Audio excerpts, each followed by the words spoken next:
On the 15th of April 1989, Liverpool played Nottingham Forest in an FA Cup semi-final at Hillsborough. 96 football fans died on that day. Today, Louise Brooks, whose brother Andrew died, a massive Liverpool fan, tells us her story.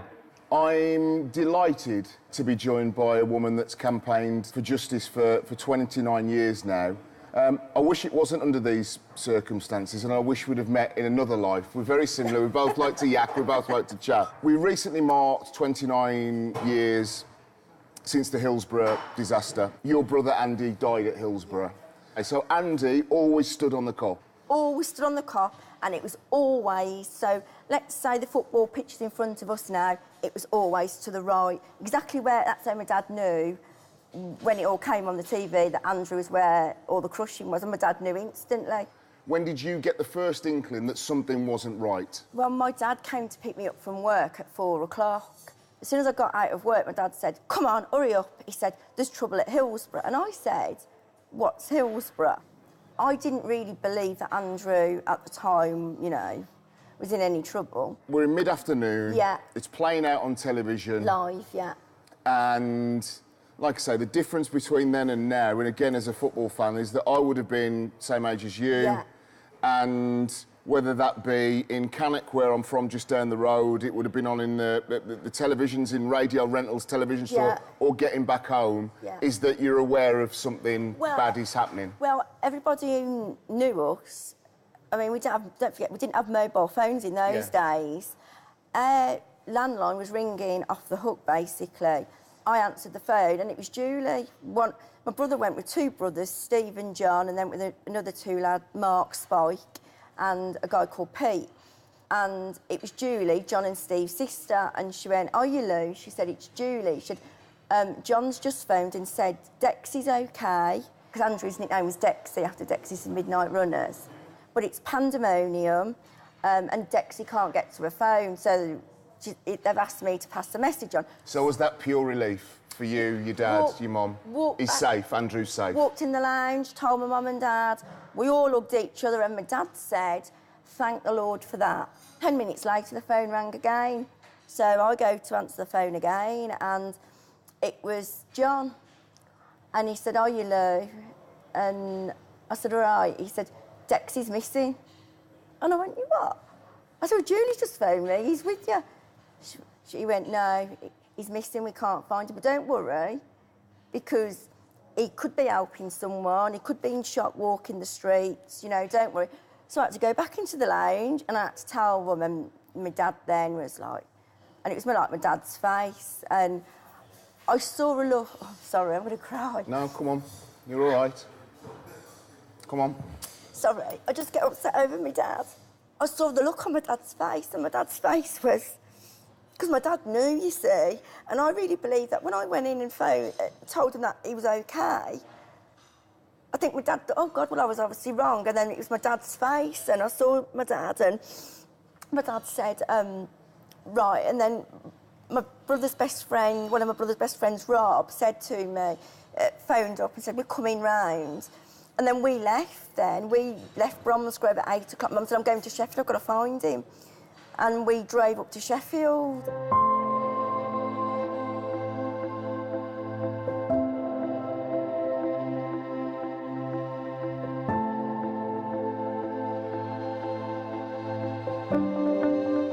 So you leave Bromsgrove to go to Sheffield, which would have been at least a 2.5-hour drive, I'd imagine. Maybe more, depending. We got there at 10 o'clock, and we went to a petrol station, and we said, you know, "Where do we need to go for Hillsborough?"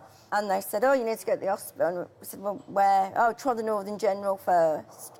And I remember we walked up this corridor. It was such a long, long corridor, and we got to the end of these tables with people, and they asked us to give identification and describe Andrew, and we did.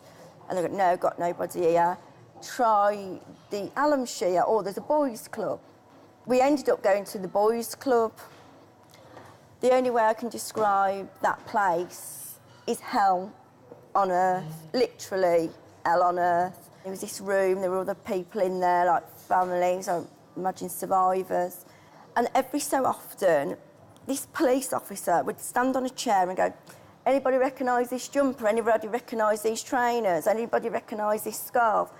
And my mum wouldn't look. Well, you didn't want to look because you didn't want it to be your loved one, so you were too scared to look anyway. 1 o'clock, my dad went to Hillsborough. When he got to Hillsborough, he gave Andrew's name and description, and they said, right, go in, there's boards with all people on it. And the police officer said, I want you to go along the board, don't rush, take your time, because I can assure you, Mr. Brooks, your son isn't going to look like anything you last remembered him to look like. So take your time. So they went through the board, couldn't find Andy. So as I got to the end of the board, he went, he's not there. And my dad went, thank God for that, he's not on here. So Rob went over and said, no, he's not on there, blah, blah, blah. And he went, go back again and go slower. So my dad went back again, nothing. He went, he's not there, my son isn't there. Just do it one more time, go back again.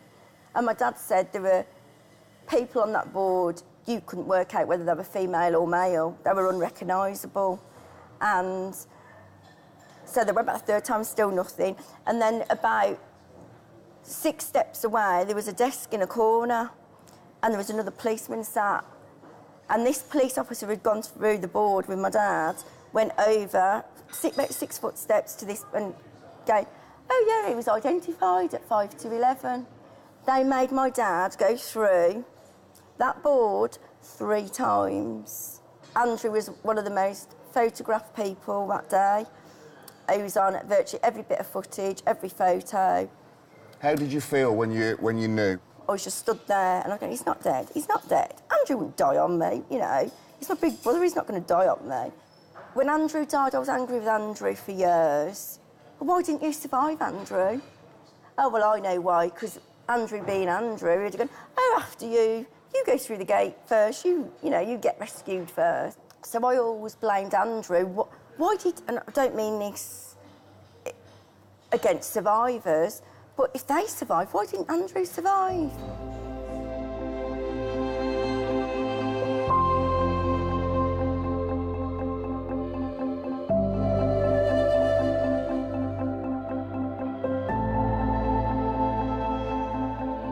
What did the families of the 96 all do to come together?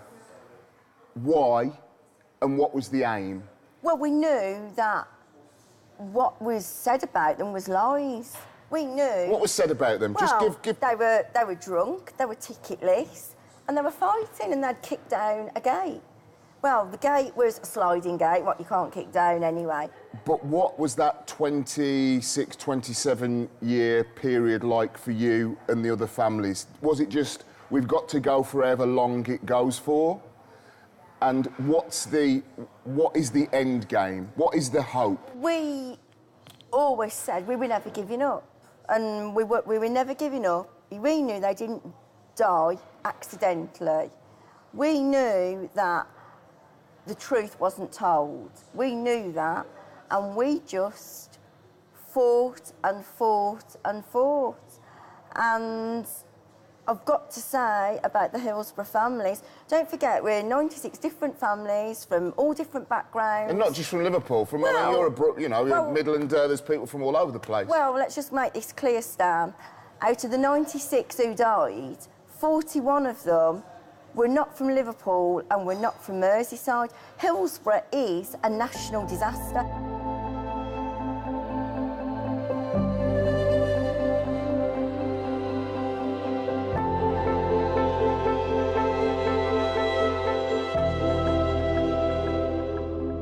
Back in those days, there was no social media. I had to move to Liverpool to be part of the campaign because living down here, unless it was on the national news, you didn't know nothing about what was going on. How much of a difference has the social media age made? Social media's made a big difference, and I'll tell you another thing as well. Hillsborough would never happen again now with social media. Hillsborough didn't just take my brother, it took my parents. The Brooks family died. It wasn't just Andrew who died, the old Brooks family died that day. and it's ruined so many people's lives, and I can't get across to people how it affects the survivors, you know, us families. And because Andrew was a very fair person, a very honest person, and very law-abiding, you know, I have to do it for Andrew. I have to. And it says there, unlawfully killed. And that's what we've all fought for.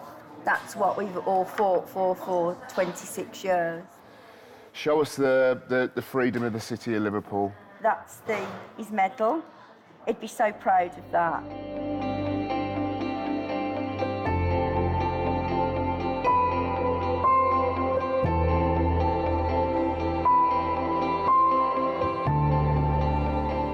Having gone through what you've gone through, why would that woman go through 29 years of campaigning, losing her parents, losing a brother, advocate football fans in 2018 standing ever again? Because standing did not kill our 96. End of. If I really believed that standing killed my brother and the other 95, I would be the first one saying absolutely no way. Common sense tells you standing did not kill our 96. And I'll put this out there. If standing kills, you tell me why people don't get crushed to death every year at Glastonbury. People don't get crushed at concerts when they stand up. And why is there still old-fashioned terracing at all rugby league games? You stand at rugby. I'm not just doing it for me, I'm doing it for Andrew as well, because he was so passionate about standing.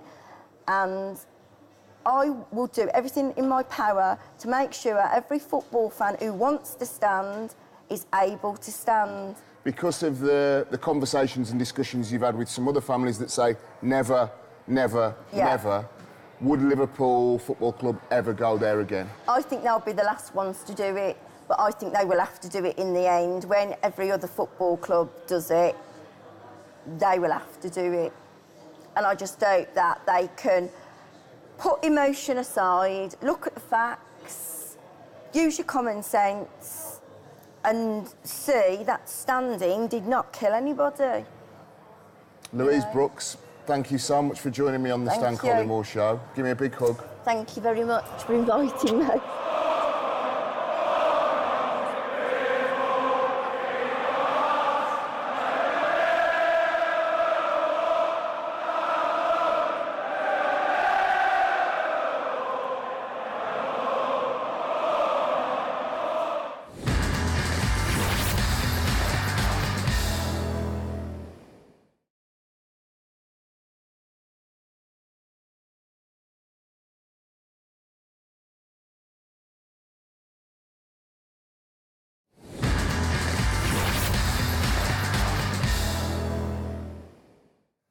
Let's take you to Glasgow and a stadium we know as Paradise.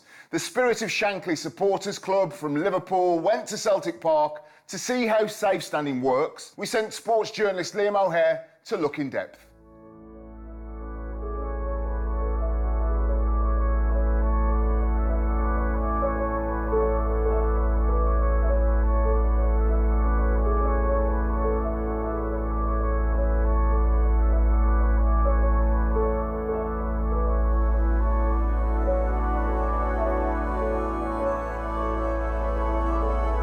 Liam O'Hare here for the Stan Collymore Show. Celtic are playing Ross County today, but Ross County aren't the only visitors. Also families from Hillsborough and from the Liverpool fan supporters group, the Spirit of Shankly, are here today to see how the standing section at Celtic Park works. You get 3,000 fans in the rail seating. Obviously very poignant with Hillsborough fans and the history of Hillsborough in 1989, where 96 fans lost their lives.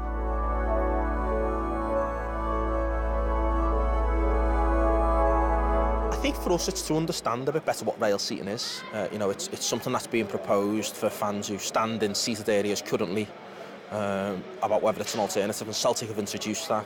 It's very sensitive because this is, you know, people's lived experiences. This isn't like, you know, a hypothetical for lots of people. This is real life. And the Lord Justice Taylor report that introduced all-seater stadia was as a consequence of Hillsborough. So, you know, for a long time, that's been the document that's defined Hillsborough. So in recent years, I think there's been a growing conversation around rail seating, but it's been it's a journey for some people, and a long one and a difficult one, but it's great to see.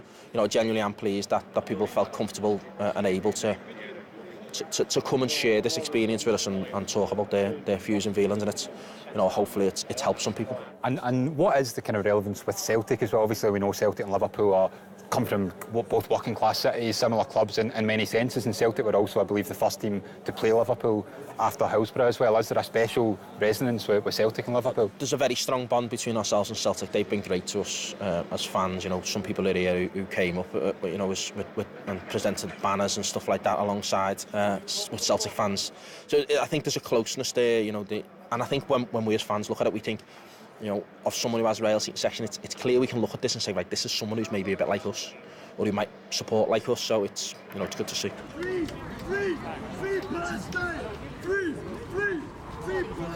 Celtic fans believe that politics is intrinsically linked to sport, and they weren't going to listen to any footballing authorities who say that you can't have any political displays in football. When Celtic fans showed great support for Palestine against Hapoel, was just one sign of the footballing links and also the political links of Celtic Football Club. Celtic fans firstly don't take heed to being told what to do by footballing authorities, especially when it comes to showing support for a cause that they believe is so important.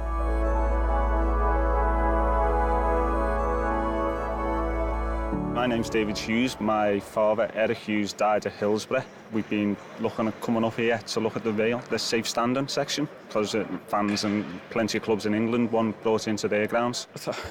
It looks a lot better than the actual seats, to be honest, where we are. It seems a lot safer. We've spoke to the safety stewards and the police in charge who are saying it's easier to maintain and easier to manage. Where I'm standing now, you can only get one person fitted in here. You'd have about 3 or 4 people all surrounding you. You'd have big barriers in front of you.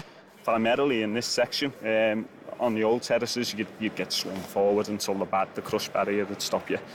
So it seems a lot safer. It's just a great idea, I think.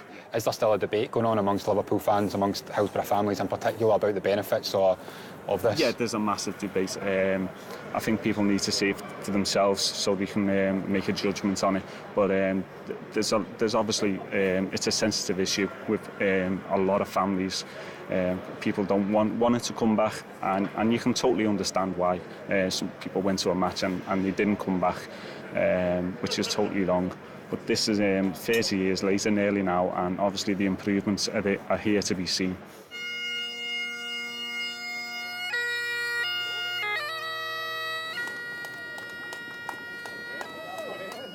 Safe standing for a reason, do you know what I mean? It's not too crowded, everybody's got their own space. There's no crushing, there isn't any of that kind of stuff. And it's just when you score, everybody just jumps up together and stuff like that. There's nothing. I think it's amazing, it's brilliant.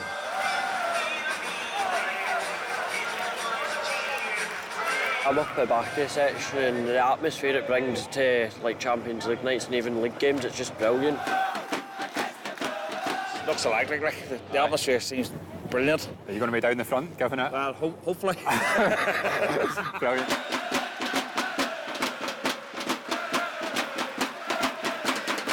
Name's Kenny. I've come up from Liverpool today. And you're from Hillsborough, the back survivors?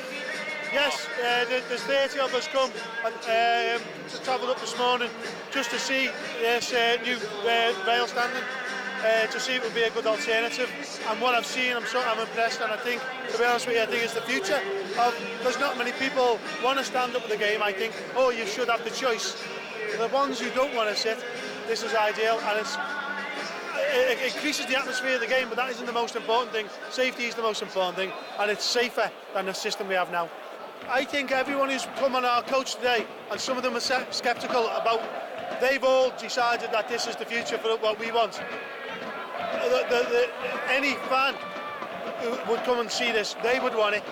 The big thing is and you've got to respect the families, and I think if the families even come and had a look at it, they would say, do you know what, this is safer than the model we have now, which is the plastic seats and people stood up behind them. This is safer than that.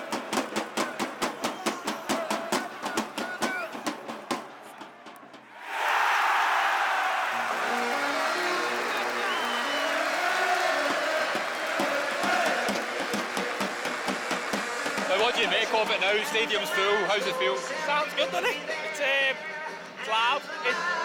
Everyone seems to be enjoying themselves. It doesn't feel, lots of space. It's really good. It's really good. There's a sense, like, even before the game there, that there's lots of people like keen to, make an atmosphere and get behind the team, which, it's lots of the stuff we see at Anfield, really.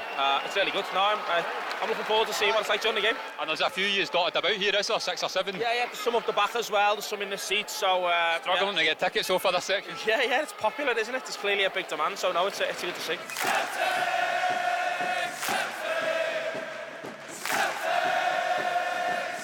I think Spirit of Shankly, backed by 88%, bringing this forward at Anfield at some point. And I think if you've got Liverpool fans up here talking about it, saying that it's actually a positive and something they want to see, then I think it's only a matter of time before you see fans right across Britain welcoming this and really seeing the benefits of safe standing. Yes, for atmosphere, yes, for the match day experience, but also for safety.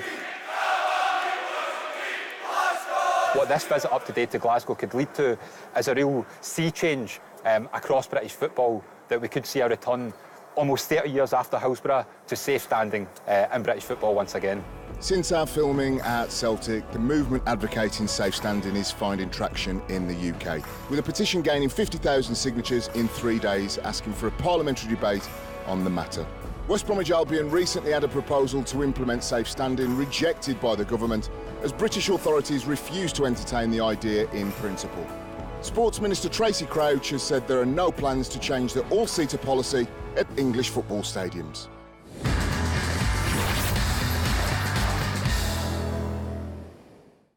The World Cup is fast approaching as some of the top nations on the planet gather in Russia for football's greatest tournament. Here on the Stan Collymore Show, we'll take a look at each group before the big event kicks off in Moscow on the 14th of June, as the hosts take on Saudi Arabia in the opening match in Group A. Both teams are joined by Uruguay and Egypt as Barcelona's Luis Suarez and Liverpool superstar Mohamed Salah attempt to plunder the goals at Russia 2018. The Russians feature in their 10th finals, but you have to go all the way back to 1966 for their best finish when they reached the last 4 in England. Hopes will be pinned on striker Fyodor Smolov as the Krasnodar number 10 looks to fire his side into the next round. However, Sbornaya have experienced difficult times on the football pitch in recent years and reside 63rd in FIFA's world rankings. With a population of 144 million cheering on the boys, Stanislav Cherchesov's team will have an army of fans providing the home nation with the energy they need to prevail. Uruguay and Suarez will add glamour and flair to Group A as the two-time world champions hope to sail through qualification after finishing second to Brazil in South American qualification. La Celeste usually punch well above their weight. They have a small but passionate following as a nation with a population of 3.5 million. That's just 1/3 of the amount of people in Moscow itself. The Uruguayans are clear favourites to top the group, but Egypt could offer them a credible threat after an amazing season from Mo Salah in the English Premier League. The Liverpool player has taken English football by storm as he promises to be one of the breakout stars when the World Cup kicks off. The attacker turns 26 the day after the tournament begins, and he could celebrate his birthday in style as the Pharaohs open up their campaign against Luis Suarez and co. Saudi Arabia make up the numbers in this group, but the Green Falcons earn their 5th appearance at a World Cup finals. Former Spain striker Juan Antonio Pizzi is the man in charge for the team from the Middle East, but with the opposition at a high level, the Falcons are not expected to progress.